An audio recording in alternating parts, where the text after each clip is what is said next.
Hello मित्रांनो, तुमच्या Marathi Dick चॅनलवर स्वागत आहे। मी तुम्हाला मराठी डिक चॅनलवर रोज नवीन इंग्रजी शब्द शिकवणार। तर चला समय नष्ट न करता आजच्या व्हिडिओमध्ये शिकूया इंग्रजी शब्द। BOW ला आपण दोन रीतीने प्रोनाउन्स करू शकतात। एक आहे बो आणि दुसरा आहे बाव।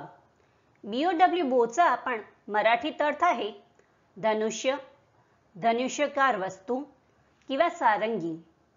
BOW बावचा अर्थ आहे मान तुकवणे, अभिवादन करणे, नमस्कार करणे, वाकणे, वाकवणे, नमणे, वंदन किंवा नमस्कार होत आहे।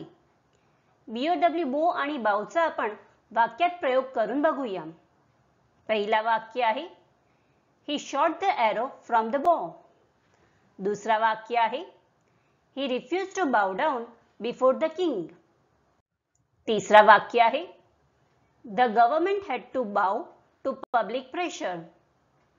चौथा वाक्य आहे He made a bow and left the room. Friends, व्हिडिओला लाईक, शेअर आणि कमेंट करायला विसरू नका आणि चॅनलला सबस्क्राइब करा। Thank you.